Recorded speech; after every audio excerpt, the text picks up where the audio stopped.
How's everybody doing today? Are you ready to go out and vote tomorrow? Now, you know, we've got 3,000 extra people who wanted to come in and they couldn't make it in because we wanted to get started now. But there are thousands and thousands of people all across this state who are excited about tomorrow and voting for Donald J. Trump to save this state and to save this country.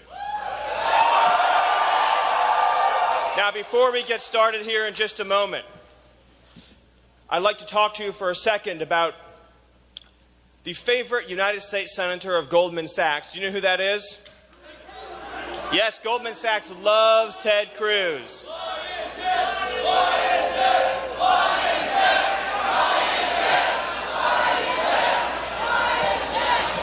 Now, one of the biggest issues facing this state and the lives of every single person out here today is the issue of trade and manufacturing. How many people here think manufacturing is critical for the future of this state? Raise your hands.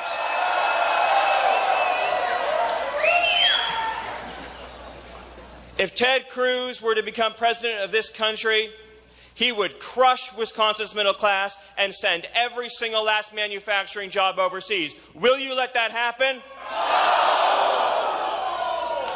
In 2015, Barack Obama came to the United States Senate with a request. He said, please, please, please, please help me pass my trade bill. And you know who said, yes, sir, I'll help you? Ted Cruz. Nobody has fought harder for Barack Obama's offshoring agenda than Ted Cruz. Ted Cruz supports the Trans-Pacific Partnership, which will crush the soul of the middle class of this state, and we won't let it happen. When we tried to stop China and stop its currency manipulation, Ted Cruz opposed us. Ted Cruz voted with China. Can you support someone who sides with China over America? Or will you support someone like Donald Trump, who believes in jobs and wages for Americans first? That is the issue that will be decided tomorrow, whether we put America first or whether we put Ted Cruz's donors first. When we fought against Barack Obama's immigration bill, it was Ted Cruz who pushed to double the number of Muslim migrants coming into this country. No security, no screening. He didn't care whether it damaged our communities or threatened us with terrorism like we've seen in Belgium, because Ted Cruz is an extremist and a radical, and he is too extreme for the state of Wisconsin. That's right. One final thing before I leave you today. There's been some people in Washington, D.C., rich lobbyists and consultants and the special interests, who moan and weep and cry and complain because they don't like Mr. Trump's tone. They think he's too tough on crime. They think he's too tough on illegal immigration. They think he's too tough on offshoring. Well, let me ask all of you a question. Did those special interests, did they ever weep when your factory closed? No. Did they shed a tear when you or someone you cared about lost a job? No. Did they cry when Americans like Kate Steinle were killed by illegal immigrants? No. Because they don't care about you. But you know who does care about you? Donald Trump cares about you. Donald Trump cares about each and every one of you, and he will fight for you, and he will never stop fighting.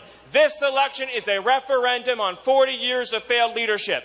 A vote for Ted Cruz is a vote for 40 more years of failure. It is a vote to send every last job you have in this state in trade overseas, and it is a vote to keep our border open. And you will not let that happen, will you? No! Will you seize tomorrow, this once-in-a-lifetime opportunity? Will you seize this once-in-a-lifetime chance to save your country? Yes! Will you vote for a man who will put jobs and wages for Wisconsin first? Yes! Will you rise to the occasion? Yes! Will your friends and family rise to the occasion? Yes! Then I ask all of you, one more time, one last time, will you vote to save Wisconsin tomorrow? Yes! God bless you, and vote tomorrow!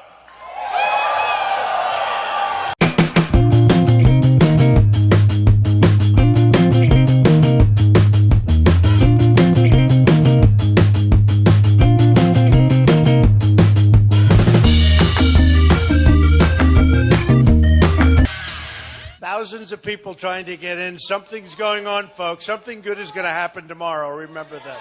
Remember I said it. We're tired of being the dummies. We're tired of being the ones that are just ripped off all over the world. Everybody rips off our taxpayers. They rip off our people. We're not going to take it anymore. The big change is coming, so we'll see what happens. Let's see what happens tomorrow. You know, it's sort of interesting. I've been watching and discussing a lot of different subjects and a lot of different waste, fraud, abuse. You see what's going on with our country. And one thing I noticed, I went home last night. I'm watching in a very nice hotel room. I don't ask for much. You know what I want? Clean. I want clean. And when I'm in Wisconsin, it's clean. Do we like that? That's all I want is clean.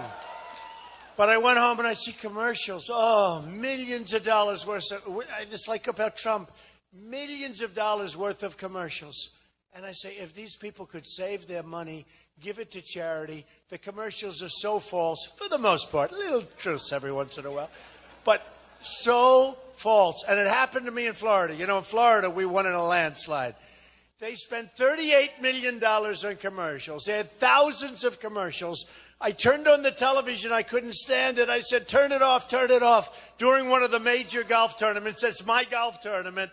During the commercial, before they gave out the trophy to Adam Scott at Doral, they come up with a commercial, 4 in a row, anti-Trump. And, you know, I said something. I just wrote it down. It's called Never Trump. Did you hear this? Never Trump. You know what these are? These are establishment people that don't want to see it happen because they're all under troth. They're all making a lot of money. I don't even think in many cases they care who wins. They want to keep it going. And, you know, I just said, Never Trump. If they worked this hard to stop Obama, Obama wouldn't have had a chance. You know that? Obama wouldn't have had a chance. So I was writing over it. It's like my favorite topic because I'm self-funding my campaign. I'm putting up my own money, right? And nobody does this. I guess the last might have been Ross Perot. I don't know. I don't know of anybody that does it. I have turned down tens of millions of dollars from special interests and from people, and frankly, from friends of mine. They want to give me millions. One guy in Palm Beach recently said, Donald, we'd like to give you $10 million. Now, for me to turn it down is, you know, it's like against my grain. Because my whole life I've been taking money. I take. That's what a businessman does, right? Or a businesswoman. We take. And, you know, they come up, I'd like to. And one guy in particular, he's a very rich guy, member of the Mar-a-Lago Club. And I see him like a few months ago. Donald, I'd like to make a major contribution to you or your PAC. I said, I don't have a PAC. I don't have. You know, all these guys have these phony PACs. In fact, I saw where Cruz the other day had an event run by his PAC. That's not allowed. You're not allowed to do that. They said it was paid for and run by his PAC. You're not allowed to do that, that's a whole other story. But this guy comes up. He said, I'd like to give you whatever money you want for your campaign. I said, I can't take it. He looked at me. He said, you're kidding, right? You know, he's a business guy. He said, you're kidding. I said, no, I can't take it. I have turned down so much money. If I would have accepted it, you know, I think Bush, Jeb, had the biggest of all the PACs. He had like $148 million or something they raised. And I think it even got a lot bigger than that. I could have had that times 4 or 5 if I would have taken the money. And coming over, I said, you know, I don't think it's appreciated. I really mean, and I'm not knocking you. But when people look at me and then they look at this guy Cruz, who's totally controlled by the people that give him the money, 100% totally controlled. But when they give him that money, or when they give, how about Kasich? Kasich is 1 for 32, okay? You know what he is? He's a guy just doesn't stop, which I respect in one way, because I always say never quit, never give up. But, you know, if you go by that theory, and by the way, the people from back there are pouring in as we speak. You don't mind, unless you want to wait for about 2 hours. You want to wait? No, I didn't think so. But how about Kasich? He's won, how many states are there that we've gone through? Like 30 or 32, whatever it is. He won one, and I would have won that one if I had 2 more days. I stayed in Florida to campaign because I thought it was closer. We won Florida, by the way, in a landslide, won by almost 20 points. And I should have left Florida a little bit early, but I didn't want to take a chance on losing Florida. So if I went to Ohio 1 extra day, maybe 2 days, I would have won. We came in very close against him and the machine that's in Ohio, which is fine. I understand it. But here's a guy. He's 1-32, and the 1 is his home state. I mean, give me a break. And he almost lost it. So he's 1-32, and he just says, I'm going to keep running. I'm going to keep running. I don't care. And he's taking my votes because he's not taking from Cruz. He's taking from me. And I say to myself, it's unfair because Marco could have stayed. Marco was doing much better than he was. Marco could have stayed. They all could have stayed. Jeb Bush could have stayed, right? You know, he would have liked to have stayed. Low energy, he would have stayed. Just stay. But they all could have stayed if you go by that theory. So I think it's unfair. And I will tell you one thing about Kasich. He voted in favor of NAFTA. He's in favor, which is a disaster. That sucked the businesses from Wisconsin and every place else. You have to see New England. Just took them away. He voted in favor, and what he wants now is TPP, Trans-Pacific Partnership, a total disaster for our country, led by the special interests, led by the lobbies, led by countries that want to rip us off and take our jobs, led by people. This is going to make NAFTA look like a baby, folks, and you shouldn't allow it. Ted Cruz wants it. Ted Cruz wants it badly because his people that give him money are telling him we want it. And it's a bad thing for our country. Believe me, folks, a really bad thing.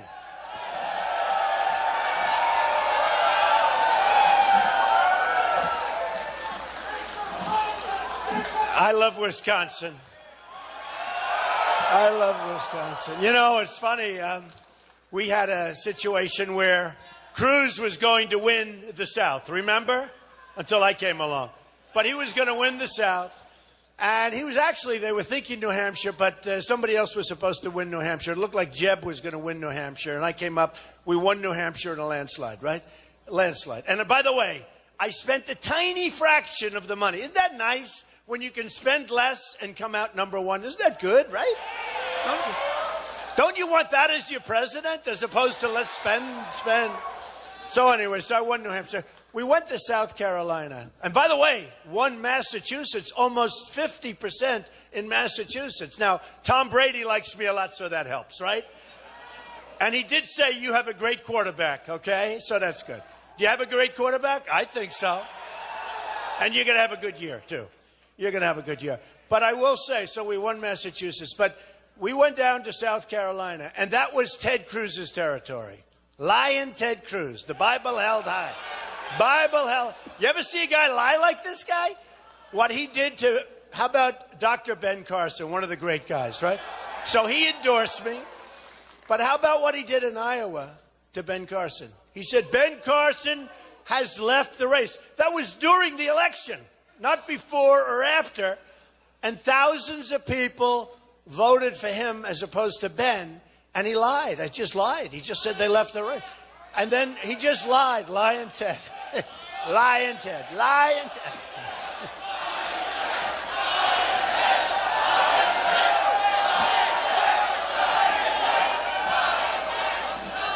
I will say with Cruz, and I don't want his endorsement, by the way. I really don't. You know these politicians? They say never really do this because you want the what? Look at this poor Lindsey Graham, this poor guy. He said the other day, I know more about the war. I've been fighting it for many years. That's the problem. Guys like this, they fight it for many years. They don't know how to win. In South Carolina, I was at 42. He was at 2, and he's the sitting senator of South Carolina. So he hates Ted Cruz, right? So he goes out, and he endorses Ted Cruz because he can't say to me, look, I hit him hard. Hey, look, we have to hit hard. We got to win. My wife is always saying, and Ivanka, you heard of Ivanka, right? Right? Just had a baby. She's great. But they said, darling, be more presidential. Daddy, be more presidential during the debate. I said, I will, but I got to knock off the final 2 first, if you don't mind. Right? You know what they mean. I could be presidential. But if I was presidential, we'd only have about 20% of you would be here because it would be boring as hell, I will say. Now, let me be unpresidential just for a little while longer, and maybe I'll be a little bit unpresidential as I beat Hillary because, We'll beat Hillary so badly.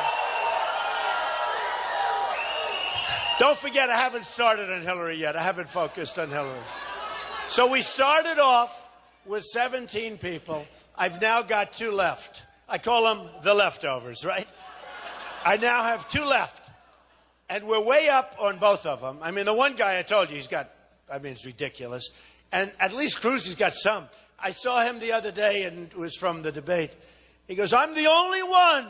You know, he can't talk normal. He's got to always pretend he's debating. Does that bother people? Do you ever have a conversation? Donald, I say, well, what's going on? But he goes, I'm the only one that has the proven record of beating Donald Trump. I'm the only one. I've beaten Donald Trump. That's true. He said, I beat him 6 times. Then I looked at him and I said, yeah, but I beat you 22 times. Right? And it's true. And it's a famous picture where he just stands there like he doesn't even say anything because he's lying Ted. Most guys wouldn't really, he could say, he said it again today. He said he's the only one with a proven record of beating. And I'm killing the guy. So it's really disgraceful. I tell you what, politicians are a disgrace in many cases. I've met some that are very good. But the lying, the deception, the viciousness. But I've met people that are much tougher than Ted Cruz. But I've never, ever met anybody that lied like him. This guy lies so much, right? Do you remember the voter? Remember Iowa? Remember what he said? Looked like he came right out of the IRS.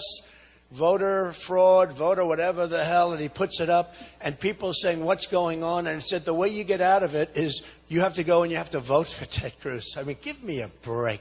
So here's what the facts are, folks. We have a very, very big deal coming up. And I don't know, the polls now, a poll just came out where essentially we're even, and I'm feeling it. You know, when I went to New Hampshire, I wasn't supposed to win, right? And I went around for about 4 days. I've been here for 4 days and then went home for like 2 seconds because I had that meeting with the Republican National Committee, right? Reince. We'll find out. Don't worry. I have my eyes wide open. My eyes are wide open, right? You all trust me. My eyes are wide open. He's a nice man. Somebody said, is he a nice man? I said, yes. I said, are they going to treat you fairly? I said, I have no idea, but I'll let you know in 6 months. But my eyes are wide open, all right? And I'm representing a tremendous number of people, and we are not going to be taken advantage of by people. You know, I'll give you an example. I go to Louisiana. I worked hard, made speeches all over, made a final speech in a hangar that was massive. The place was packed. I end up winning. And then I didn't get as many delegates as the guy that lost. I said, what kind of a system is this? So we're dealing with a corrupt system. We're dealing with a system that's not fair. And I say to people, I don't care what it said. If I won, I should get more delegates. So we agree. I don't care. But we're doing well. We have almost 300 delegates more.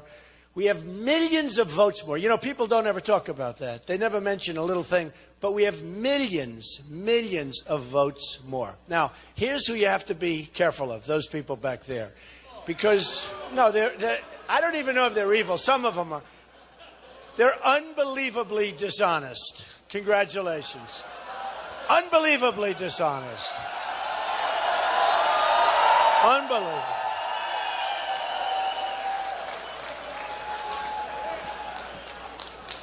Because every time I say something, for instance, it was asked of me about NATO.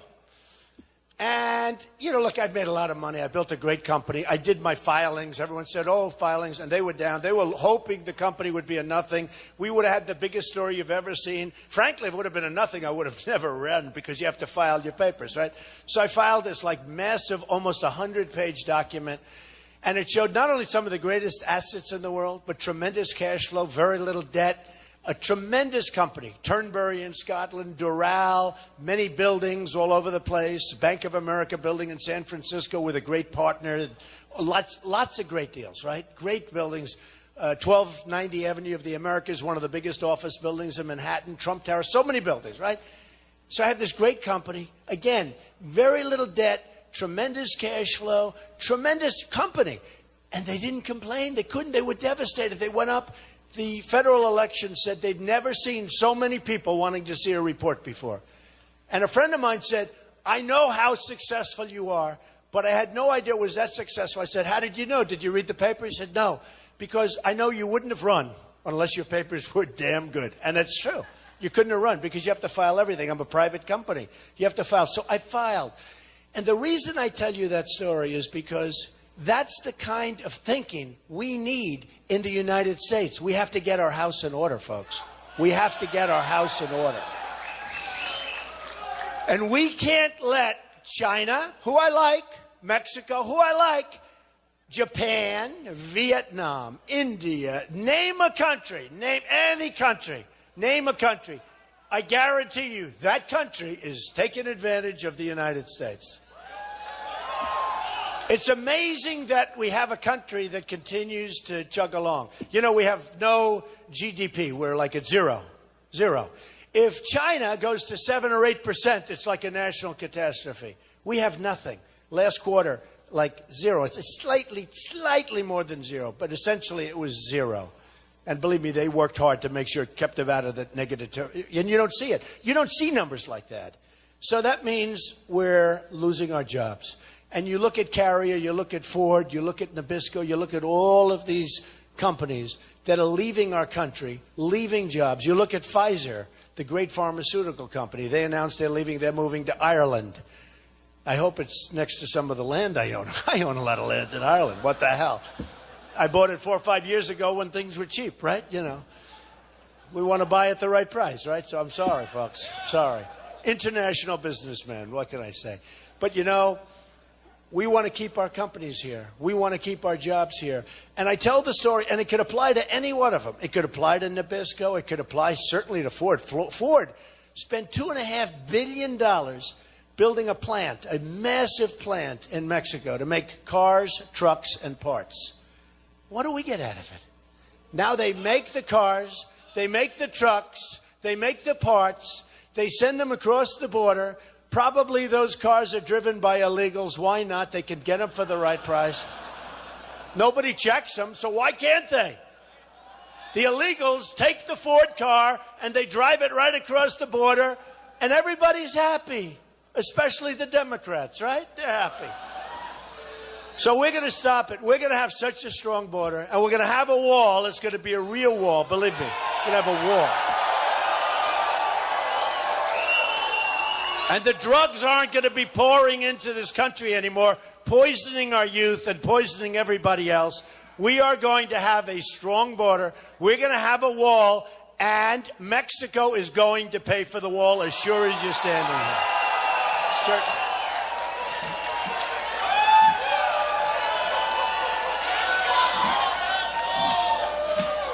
But, you know, the part of it that's so tough, and I can go through the different things. I can go quickly because you've all heard me speak. You know what I represent. I represent, very simply, America first, okay? America first. No more. So the question was asked to me the other day by one of the commentators about NATO. So I said, well, here's the story. You ready? NATO's obsolete. They all go, what? Oh, Trump doesn't know anything about NATO. 3 days later, they're all saying it was genius. Nobody, you know, they study it, and they watch it, and they look at it, and they're so close to it that they don't even see it. It's obsolete. But then I said something more profound, frankly, as far as I'm concerned.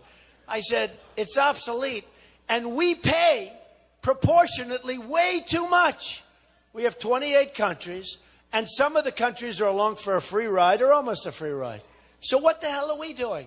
So they get attacked and we protect them. Oh, isn't that a great deal? I love that deal. That's great. That's great. So I said, we have to get those countries to pay, number one. Number two, and there are many of them. There are many of them. I think we're paying 72% the cost. 72, we're one country. We're stupid. We're led by stupid people, folks. We can't do it anymore. We can't do it anymore. We have incompetent leadership, and we're not going to stand for it anymore. And we're... And not only incompetent, remember this. You know, a lot of people come up to me and they talk about a certain deal. And they say, Mr. Trump, our politicians are so stupid. I said, no, they're not stupid. They're taken care of through campaign contributions. They're not stupid. Some are stupid, frankly. And some deals, many of the deals are stupid. But many of the deals are made because these companies and various other people that want to make the deal are totally controlling of your Ted Cruz's of the world. Totally controlling. For instance, Cruz has a personal financial statement, the disclosure form, which is a big deal. He forgot to put on. He said, I forgot. Lying Ted. Lying Ted. He said, I forgot to put that I borrowed $1 million at almost no interest. An interest rate anybody in this room would be proud of, okay? Because he's a United States senator. They give him all the money. He could have gotten it for nothing, probably. He probably said, well, at least put something there. You know, got to make it look a little good, right? So he borrowed $1 million from Goldman Sachs and Citibank, didn't put it on his personal financial disclosure form. Then he goes around and he acts like Robin Hood, like he's going to protect you from the banks. Give me a break, folks, okay? Doesn't work that way. Nobody knows politicians better than me. That's why I'm doing so well. Don't forget, with all these people, one after another, they're gone, they're gone, they're gone. I've been on center stage. You know, center stage of debates. We had like 11 or 12 debates. I skipped one because I wasn't treated fairly, but that's okay. That might have been a mistake, or maybe not. Who knows? Raised a lot of money for the vets. Raised a lot of money for the vets because I skipped. Remember that. And I would have done it again. But here's the thing. So we had like 11 or 12 debates, and I've been center stage on every single debate. That meant I've been in the lead. And, you know, it's funny, during the debates or before they announced, I said, are you going to say that I'm center stage if I'm number one? No, we won't say that. I say, why wouldn't you? Well, we just don't do that. Now, some of them did, but some of them wouldn't do it because they refused to acknowledge that I was number one. But that's the way. Every single debate, I've been exactly center. And some of these guys, they're falling off the platform, left or right. Remember Jeb? He hit me. I said, Jeb, next week you're going to be off the platform. You're going to be falling off the platform. And don't forget, Jeb, and I can only say this because he endorsed. You know, now all of a sudden, Cruz is becoming establishment, even though they all hate him. But he's becoming establishment because he's taking a lot of money. And these people want. You know, I had one guy come in. It was interesting. He's a friend of mine. He wanted to give me tremendous amounts of money. I said, I don't need, I'm richer than he is, much. He said, I know you're richer than me, Donald, but I want to give you millions. I said, here's the problem. I can't take it because I'm self-funding my campaign. You know, I take the little contributions where people send in $250, they send in $17, they send in even $500, $1,000, but the small contributions, right? The minimal contributions, because I can't send the money back. Number one, it's expensive to send it back. Number two, half the time you don't know where the hell to send it. And number three, if I sent a woman back who sent, literally I have a woman wrote a 4-page letter with a check for $17.50. If you send that back to a woman, it's almost like insulting no matter how you put it, right? So, no, it really is. But here's a guy, they spend so much money. They're spending money like it's water. And it's so against the system. And it's so against what we all stand for. And what it is it's inverse. It's actually inverse. The more money they spend, and some of them, they raise money. They're really good at it. Remember this about politicians. They're good at two things. Raising money for themselves and getting elected. He said, and lying. Well, that's true. That's true. So what we're going to do is we're going to change the system. And we have a movement going. We have a movement. All over the world they're talking about it. It's been on the cover of Time magazine like 4 times in a short period of time. I've been on the cover of Time magazine a lot over the last 6 months. But 4 times over the last short period of time, the cover of Time, the cover of the New York Times, the Washington Post, everything. I mean, the biggest story is what's happening with Trump. Today there's a story, and they were just reading it to me. I don't even know where the story is, but that Trump has made the networks and television a fortune. They're having the best year they've ever had because everybody wants to watch Trump. Look at this crowd. And by the way, I wish the press would go to the back and see what I'm talking about. I just waved there, and part of the problem is, you know, you have to go through the machines, unfortunately, which is too bad. But so many people back there. What's going on, and we have one today later on in the evening. In fact, my wife is flying in for it. We're going to have one that's so unbelievable. It's going to be packed. And Bernie was right next door, and he canceled his because they can't compete with what we have. They cannot. It's true. It's true. They cannot compete with what we have. They can't compete with our crowds. It's a movement. And you know what it is? It's a movement to common sense. It's a movement to say we're not going to allow it to happen anymore. We're not going to allow our country to be stripped of its jobs, of its factories. We're not going to allow it. Do you know that people in this area, and Steve read you some statistics, they're terrible. You know, when Scott Walker, I should have brought it, maybe I did. Do I have it? Do I have it? Oh, tonight? Oh, you wouldn't. I like this crowd so much, though, no? You'll see it tonight. I'm bringing it tonight. So, no, Scott Walker came up to my office a year ago. He gave me this beautiful plaque because I gave him a lot of money. I figured, what the heck? He's fighting. Give him money. What do I know what he's doing? But then when I looked at the numbers, when he announced he was running for president, and did you notice we got along very well? And they all said, well, first they said Jeb was going to win. I took him out, right? I took him out. So he was gone. Then they said Marco was going to win, the face of the Republican Party. And we had a great time in Florida. So he goes, bye-bye, bye-bye. Then they said a lot of other guys, everyone's going to win, right? They're all going to win. Then they said, remember the last one was going to be Walker. When he went in, they said, well, this is a great young Republican, which is true. I hope it's true. But, you know, he's against me, so as far as I'm concerned, there's no truth to that. But the fact is you're doing very mediocre. But when he went out, Walker, everyone thought that, well, he was going to win. And I was very nice to him. He was very nice to me. We went along a couple of months. He was doing well. I was doing well. And he was toward the beginning of the pack because, you know, he had this little reputation going. And then they had a fundraiser. And his fundraiser, his chief fundraiser, again, fundraisers, always funds. Money is the root of all evil, right? But they had a fundraiser. And his guy said some nasty things about me, like really, really nasty. And I said, thank you so much.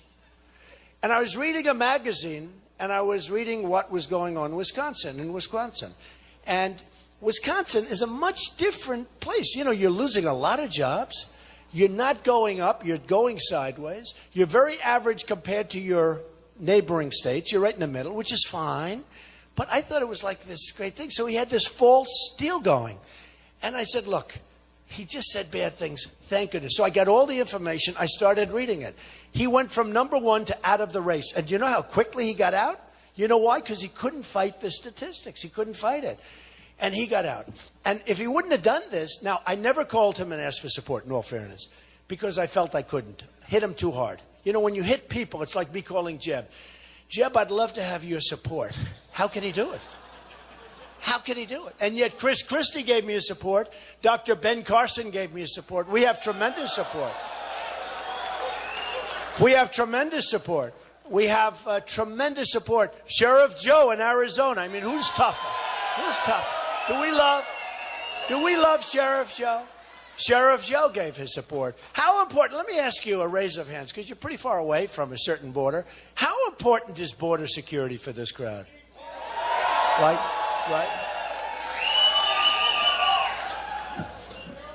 We're going to have such a strong border, folks. We are getting ripped off left and right, and the numbers that are coming in are just disgraceful, and you see what's going on with the crime. So on June 16th, when I announced that I was running for president, I talked about two things primarily: the border and the lack of safety and the death that's been happening. But I talked about illegal immigration, and I talked about trade. They were very close to my heart. And I shot up to number one in the polls. And then we had Paris, which was a disaster. And I talked about radical Islamic terrorism. And I said lots of things, and I said very, very strong things. And we have to be strong. We have to be smart. We have to be strong. We have to be very, very vigilant. We cannot be politically correct. I'm sorry. It's not working. Political correctness is not working. And everybody said, that's the end of Trump. It's over for Trump. Remember I said we have to do a temporary ban on the Muslims until we find out what's going on, right? I don't want to do that. They said, that's the end. You know how many times I've been given the end? Like, I've been given the last rites. How many times? Like 10? Every week. It's the end of Trump. Then they walk in, sir, I don't know what happened, but your poll numbers just went through the roof. Sir, could you... I mean, many, many times. And you know what? I don't even care. I have to tell the truth. I speak the truth. And I think people get it. And these guys are liars. But look, The press lies. And I'll give you an example. So I talked about NATO, and I said it's obsolete. And I said we're paying too much. And I said they don't really focus on terrorism. They focus on the Soviet Union, which no longer exists, right? It was set up very much for that reason. And we have Russia, which is a real threat, too. It's not as big as the Soviet Union, but a real threat. Run by a very smart cookie, much smarter, much more cunning than our president. I will tell you that right now, whether we like it or not. And I like him because he called me a genius. He said Trump is the new real leader. Trump should be the leader, and he's a total genius, and it got out in the paper. So he called me a genius, but it's not going to happen. No, don't worry about it, folks. I am not seduced easily, believe me. I don't care what they... You could call me that, or you could call me the word. I still feel the same. It's going to be on a fair basis. But it wouldn't be bad to get along with Russia, right? It wouldn't be bad. Wouldn't be bad to get along with some of these countries that were not on our terms. Only on our terms. But it wouldn't be bad. But, I watch what's going on. I look at that Iran deal, which to me is one of the most disgraceful things I've ever seen signed. One of the worst deals I've ever seen signed. And what happened yesterday? Obama now is finally, he saw. Because did you see what they did? They captured a ship from Iran, bringing guns into Yemen. And I mean, this was a lot of stuff. This was serious weaponry. But Obama's now saying that, not because of that alone, he's saying he's angry at Iran. He thinks they've essentially violated. I don't think he wants to say it the way. I'll tell you what it is. They've defaulted. That's what the real word is. They've defaulted on a stupid agreement that should have never been signed. We should have had our prisoners out there long before we started negotiating. We should have had our prisoners out. You leave the room, we want our prisoners, and you double up the sanctions. They give you back the prisoners in 24 hours, folks. We're ashamed of ourselves for what's been going on with that deal. So Obama yesterday, for the first time, essentially said that he's very unhappy with Iran and the way they're behaving. I could have told him that 3 years ago. I could have told him that. Did you all see that? I could have told him that years ago.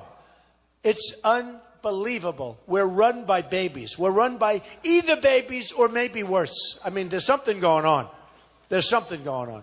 So a lot of bad things are happening. So when I talked about NATO and I talked about the cost, I get a big call from somebody. Oh, Donald, they're really hitting you on NATO. Why? Well, they said, you want NATO broken up. You want NATO to be terminated. You don't like NATO. You want all these countries to protect themselves. That's not what I said. You know what I said? I said, NATO's okay. It's obsolete. But we have to rejigger it, change it. And we got to ask them to pay. We owe $19 trillion. We're going to $21 trillion. Your jobs are all being lost. Do you know that in 17 years, a lot of the people in this audience have not had a pay increase, effectively. You haven't had a pay increase. And then people wonder, why do I get 21,000 people to come and see me in Orlando? Why do I get 35,000 in Mobile, Alabama? Why do I have thousands of people standing in the back of this building trying to get in, listening to this speech by loudspeaker? Why? Why? And we have a packed airplane hangar. Why? The reason is we're sick and tired of what's going on. And let me tell you, one of the people, actually, it was sort of interesting. It was the governor of South Carolina, right? You know who I'm talking about. She came out and she supported Marco Rubio. And I said, oh, that's the end of that.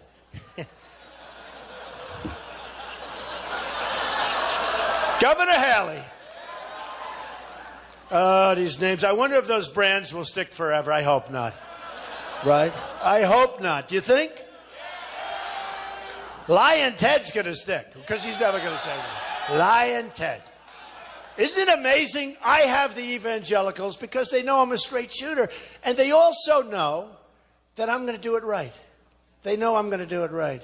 And by the way, Haley, Governor Haley, when she supported Marco, everybody said, oh, that's good, that's good. And I even figured, hey, that's got to be a pretty good endorsement. And then I win South Carolina in a landslide. And it reminded me of this. Because you have Walker, who can't support me because I hit him hard. But I hit him hard to win, and I hit him hard to tell the truth. I just told the truth. I basically read a story. I took one page out of an otherwise wonderful story, but the one page was about, like, the economics of what's going on and the job losses and everything else at what's going on. And people are saying, oh, he shouldn't be fighting the governor. The governor's popular. He's a nice guy. First of all, he's not popular. Statewide, he's very unpopular.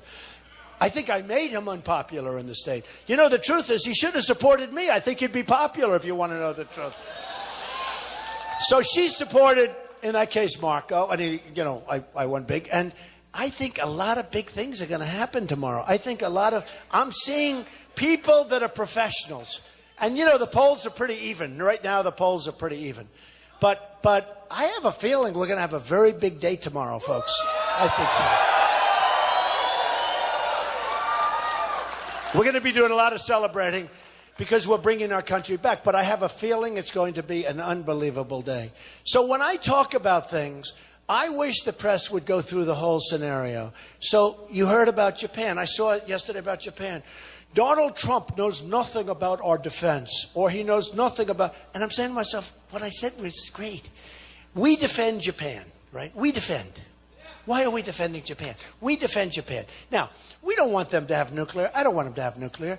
But you know what? It comes a price. It comes a time at which you say, good luck, defend yourself. We're not going to continue to pay for your defense and lose a tremendous amount of money.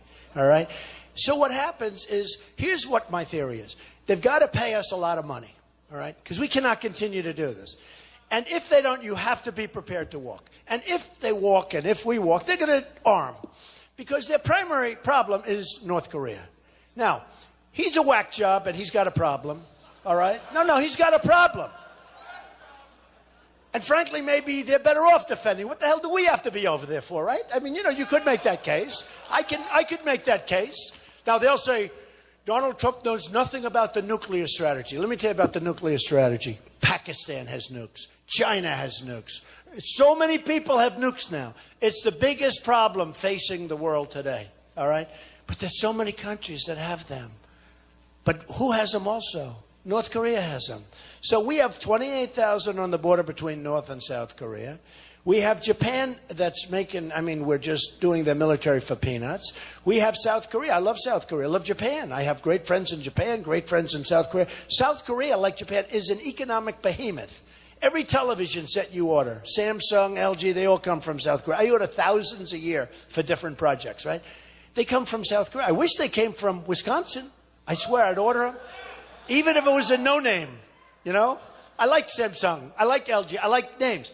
Even if it was a no-name, if you ordered, I'd love to order them right out of Wisconsin. But we don't make televisions anymore. We don't make anything anymore, folks. We don't make things anymore. We're going to have a time in the not-too-distant future, if I win, where Apple and other companies are going to make their products here. And we're not going to have them made in China and Vietnam and all these other places. I'm telling you.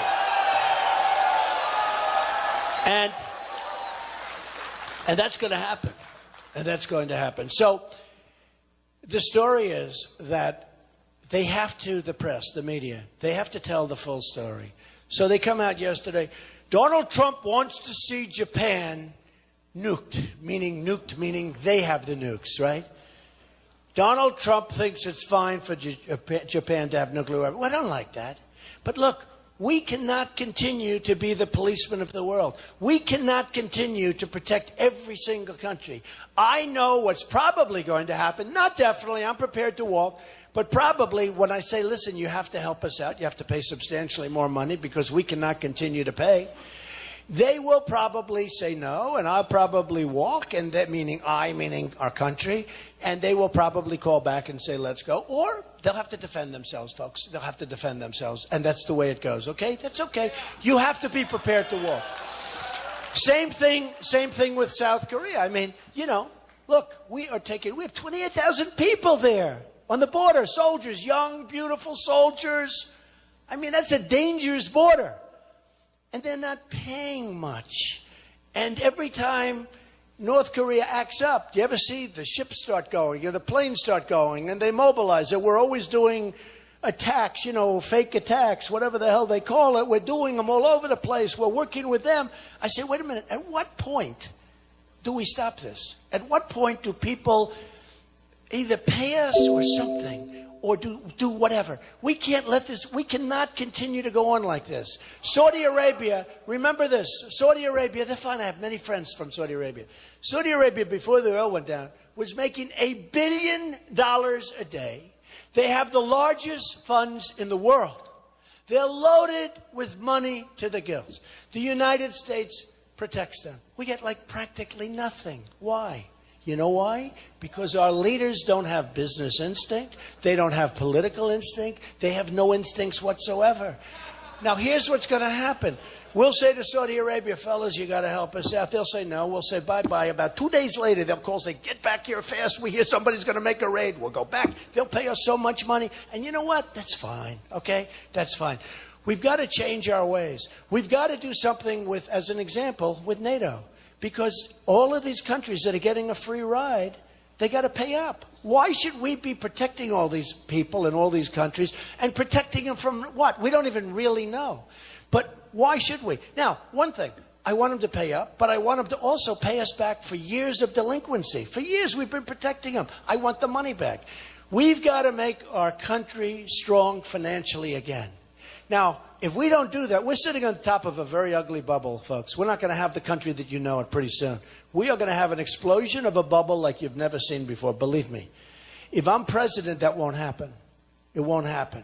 Because we'll equalize things, we'll normalize things. We have these trade imbalances that are massive. If you look at our trade imbalance with Japan, they send us millions of cars. You look at those boats, the biggest ships I've ever seen in Los Angeles, they come and cars pour off. It's like a highway, boom. We send them practically nothing.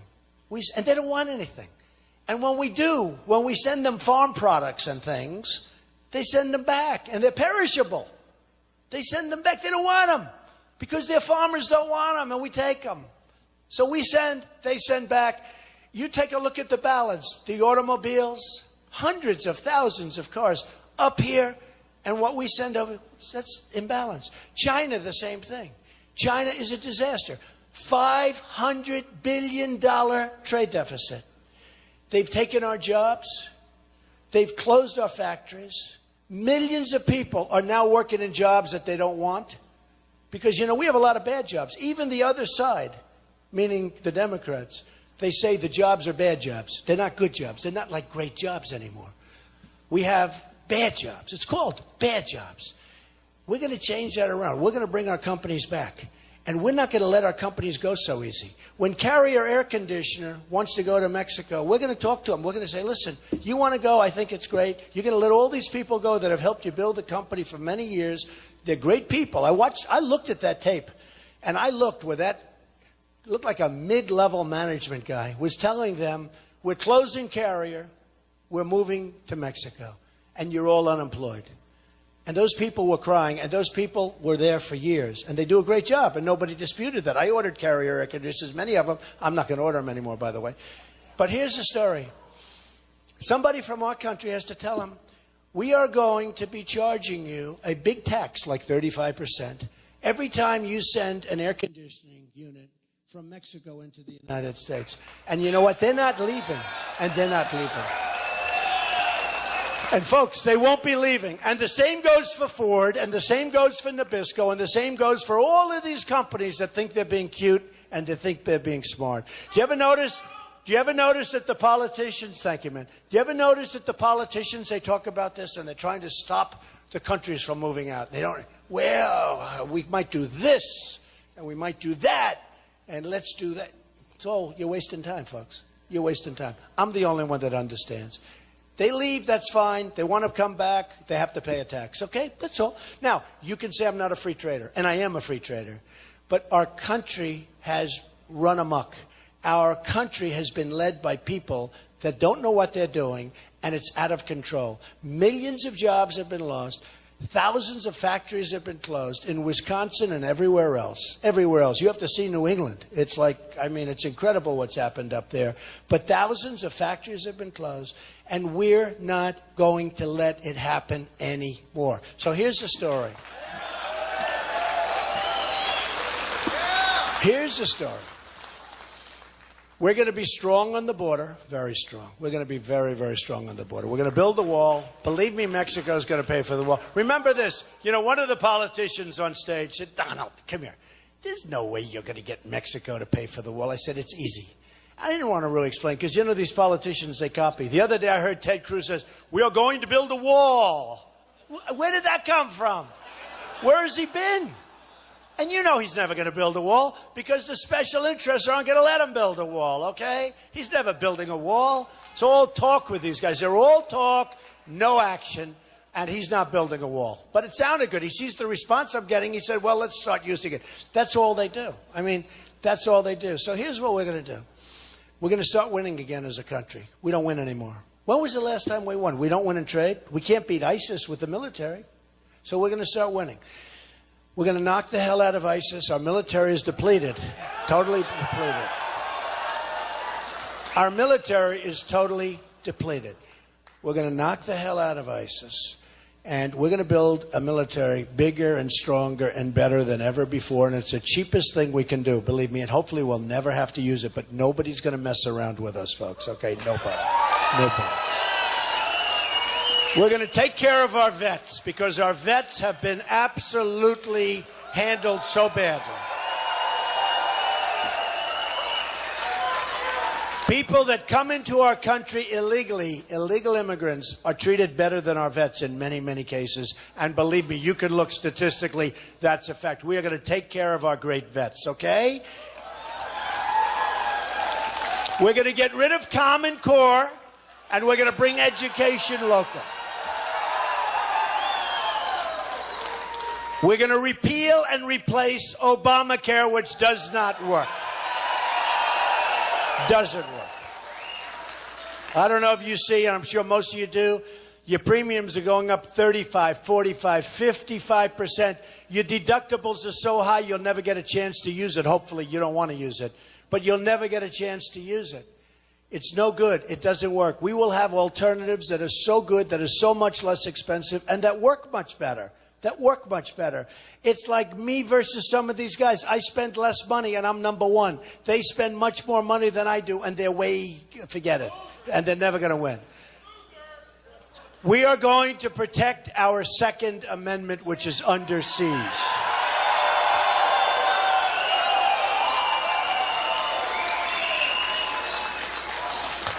We are going to win on trade. We are getting killed with every single country on trade. We are going to renegotiate our trade deals, and we're going to have the greatest trade deals we're going to be back again. We're going to be back again. We're going to bring our jobs back. We're going to make great trade deals. I have the greatest people in the world. I have the greatest business people in the world, many of whom I know. The ones that I don't know, I'm finding out about. I'll tell you, we have the greatest negotiators and the greatest business people in the world, and we don't use them. We use political hacks to negotiate the biggest deals with these massive countries. Those days are over. We're going to make great trade deals, and they're not taking our jobs any longer.